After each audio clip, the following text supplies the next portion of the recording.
Pastor, haven't you wondered how when it's time for people to get something for themselves, the money shows up? The money shows up. When it's their personal stuff, the money shows up. They're going on family vacation. It's not a problem to raise $10,000, $15,000 to go on a 2 weeks holiday. But to raise $5,000 for building fund, what are they doing with the money? Oh God, I don't have money. You know, things are hard. The economy is hard. You know, the taxes have increased. There's inflation. We can't afford 5,000. Let's do 500. But you spend 15,000 on a family vacation for 2 weeks, and you fought yourself all through over the color of the ice cream and the state of the hotel. You came back fight. It was a useless investment. The whole 2 weeks, no journey to Jerusalem. It was a frustrating journey, but $15,000 is gone, and you do it again next year. And for 7 years, you'll be going on vacation, and you are still vacant in power, vacant in glory. But church needs money. So when it's time to buy your own house, you could easily raise the down payment. You don't even need nobody. You had the money, you save for it. When it's time to buy the car, you got the money. When it's time to do something that has to do with yourself, oh, backslider, you got the money. When it's church, oh, God will do it. Oh, God will do it. Who did yours? You did yours. If every Christian tithes, church will have enough to do what needs to be done.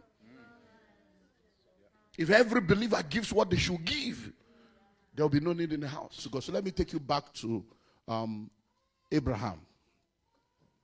Abraham was the first person to tithe. It was not under the law. There was no law. Abraham went with his servants. They won a battle and they came back. And he said, all this that we have gotten, God made it happen. And he gave. Abraham did not pay tithes.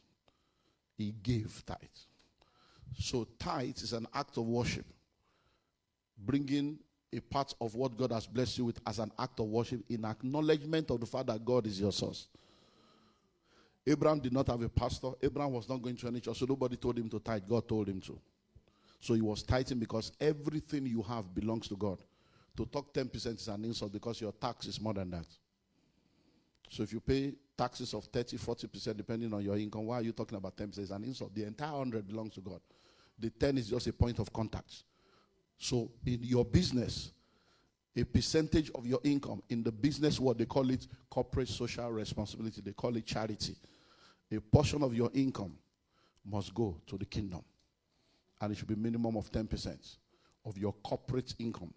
I wanted to ask about the being involved and being committed.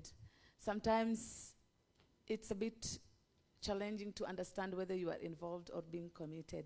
And my question is, how do you gauge or how do you know the level of your commitment in relation to your spiritual growth?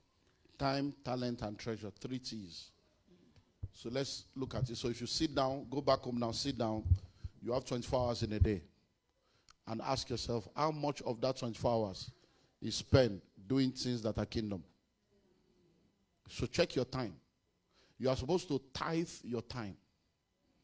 So 2 hours, 40 minutes every day belongs to God. So for 2 hours, 40 minutes every day, you should be in the place of prayer, studying the word, evangelism, everything God. 2 hours, 40 minutes every day. Just 10% of your day. So if you sleep for 8 hours and you work for 8 hours, how come you can't give God 2 hours, 40 minutes? So your time, that's where you will start from. Your time. What do you spend your time on? That will tell me what you are committed to. Number 2 is your talents.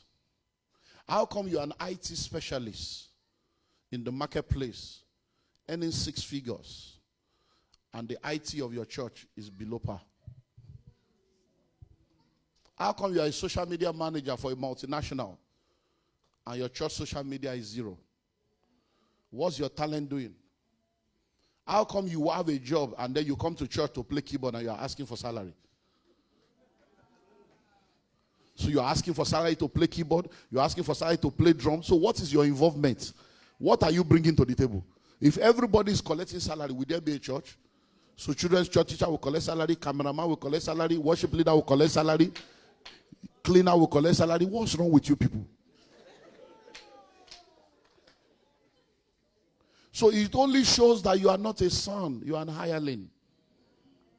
It only shows that you are not a son. So your talents, what do you do in the marketplace? You're a medical doctor. How come people are sick in church and you can't start having a group to teach people how to live healthy, how to manage their health? Whatever you have that is your talents, how come you are using it for the devil in the marketplace to earn money and you can't put it in the kingdom to save people from destruction? How come you are a lawyer, high-flying lawyer, and you can't come to church and teach people and have a pro bono service to help people deal with crisis? This is kingdom. Common mistakes, common legal mistakes to avoid. And then if the pastor is not insecure, they give you a time to do that. And everybody is bringing their, and then the church becomes holistic. How come you are a teacher and you can't come to church and say, let's do after school service, let's do summer classes, and let's all offer our services to church and help people pass their exam? That's kingdom. That's how you rate. Number 3, your treasure.